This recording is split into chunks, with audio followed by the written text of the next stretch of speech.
जय माता दी। मैं हूं सिकंदर और आप देख रहे हैं हमारे यूट्यूब चैनल टेलीकॉम गुरु सिकंदर कुमार। यदि आप यह वीडियो हमारे यूट्यूब पे देख रहे हैं तो लाइक कीजिए, चैनल को सब्सक्राइब कीजिए और शेयर कीजिए। और यदि हमारे फेसबुक पेज सिकंदर जर्नलिस्ट पे देख रहे हैं तो लाइक पेज को कर सकते हैं और चीज़ों को सीख सकते हैं और हमें फॉलो भी कर सकते हैं। बहरहाल निर्भर आप पर करता है। देखो, एक बड़ा ही मार्मिक प्रश्न आपके साथ आज मैं लेकर के आया हूं और हर व्यक्ति इस चीज़ को जानने की कोशिश करता है कि आखिर मृत्यु के बाद में लोग राम नाम सत्य है क्यों कहते हैं, आखिर क्या कारण है इसके पीछे। आइए समझते हैं। मैंने एक और वीडियो इस पर बनाया है, एक और वीडियो मैं बना रहा हूँ समझने के लिए। देखो, डेड बॉडी ले जाते समय लोग राम नाम सत्य है क्यों कहते हैं, धर्मराज युधिष्ठिर ने इसकी व्याख्या की है, समझने की कोशिश कीजिए। देखो, राम नाम की महिमा जो है अपरंपार है। कलयुग में राम नाम का जाप का विशेष महत्व है। राम नाम ही एक ऐसा नाम है जो ज़िंदगी के साथ भी और ज़िंदगी के बाद भी इंसान के साथ रहता है। इस दुनिया में कोई भी अमर नहीं है। जन्म लेने वाला हर व्यक्ति एक दिन इस मातृभूमि को छोड़ करके परमपिता परमात्मा का धाम चला जाता है। भगवान का नाम लेने से जहाँ ज़िंदगी की मुश्किलें आसान हो जाती है, वहीं उम्र पूरी होने के बाद इंसान अंतिम यात्रा के दौरान भी राम नाम साथ चलता है।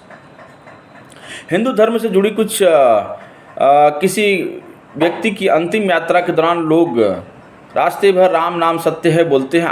आइए आपको हम बताते हैं इसके पीछे क्या कारण है। देखो, इंसान जिंदगी भर पैसे, जमीन, जायदाद, पद और प्रतिष्ठा हासिल करने के लिए दौड़ता है। अपना काम बनाने के लिए लोग छल कपट भी करते हैं, लेकिन मरने के बाद उन्हें सब कुछ यहीं छोड़ कर जाना पड़ता है। हिंदू मान्यताओं के अनुसार इंसान के साथ उनके कर्मों का हिसाब जाता है। इसी आधार पर उसकी मुक्ति या किसी और योनि में जन्म मिलता है। मनुष्य जहाँ जन्म लेता है तो उसे वहाँ के नियमों का मानना पड़ता है। यानी आयु यानी उम्र पूरी होने के बाद इंसान की अंतिम यात्रा के दौरान श्री भगवान का नाम यानी राम नाम उसका साथ देता है।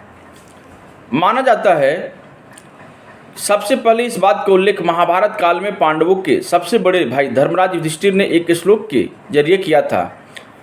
श्लोक है अहनयहनि भूतानि गच्छन्ति यम मंदिरम शेषा विभूति में चछन्ति किमाश्रय मत प्रमः। इस श्लोक का अर्थ ये है कि मृतक को शमशान ले जाते समय सभी राम नाम सत्य कहते हैं, परंतु शवदाह करने के बाद घर लौटते ही सभी इस राम को भूलकर फिर से माया मोह में पड़ जाते हैं। लोग मृतक के पैसे, घर इत्यादि के बंटवारे को लेकर चिंतित हो जाते हैं। प्रॉपर्टी को लेकर आपस में भीड़ जाते हैं, झगड़ते हैं। धर्मराज युधिष्ठिर ने भी यही कहा था कि नित्य ही प्राणी मरते हैं, लेकिन अंत में परिजन उसकी संपत्ति को चाहते हैं। इससे बढ़कर आश्चर्य भला क्या होगा। देखो, राम नाम सत्य है, सत्य बोलना बोलो मुक्ति है। बोलने का मतलब मृत्यु को सुनना नहीं होता, बल्कि सब यात्रा में साथ में चल रहे परिजन, मित्रों और रास्ते में गुजर रहे लोगों को केवल यह समझना होता है कि ज़िंदगी में और ज़िंदगी के बाद भी केवल राम नाम ही सत्य है, बाकी सब व्यर्थ है।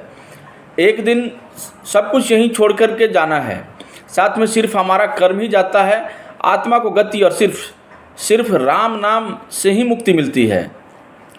किसी मृत्यु होने पर राम का नाम लिया जाता है, इसका अर्थ होता है कि जीव को मुक्ति मिल गई है, अर्थात आत्मा संसार चक्र से आज़ाद हो गई है। एक अर्थ ये भी कि आत्मा सब कुछ छोड़ परमात्मा के पास चली गई है। ये परम सत्य है। हिंदू शास्त्रों के अनुसार राम नाम सत्य है, एक बीज अक्षर है। राम नाम जपने से बुरे कर्मों से मुक्ति मिल जाती है। कुछ लोगों का मानना है कि इसको जपने से मृतक परिजनों को मानसिक शांति मिलती है। इस दौरान राम नाम सत्य सुनने में यह एहसास होता है कि संसार व्यर्थ है। तो इस चीज़ को आपको समझना होगा कि निश्चित तौर पर संसार व्यर्थ है, चीज़ें व्यर्थ है। बेवजह आप झूठ, फरेब, अज्ञान के अभाव में वह जीवन के जब आपके शरीर में ऊर्जा होती है तो उस ऊर्जा को आप क्षय करते हैं, और क्षय करने के पश्चात जो चीज़ें आपको प्राप्त करनी थी वह जीवन में आप प्राप्त नहीं कर पाते। अंत समय आपका मृत्यु का कारण बनता है। और जब मृत्यु हो जाती है तो ना तो आपके परिजन, ना आपके लोग, ना आपके पोते, न बेटे, न भाई, न भतीजा, कोई भी आपके साथ जाने को तैयार नहीं होता है। और जितना जल्द हो सके ऐसा मान करके लोग आपके शव को घर से बाहर निकाल देते हैं। तो मृत्यु सत्य है, इस अटलता को समझिए और भगवान राम की उस अथाह प्रेम और उस अथाह नाम को स्मरण कीजिए, चिंतन कीजिए, निश्चित तौर पर आपकी सफलता मिलेगी और आपके जो जीवन में नकारात्मक जो चीज़ें होगी उसका सकारात्मक प्रभाव आपको देखने को मिलेगा। तब तक के जय श्री राम।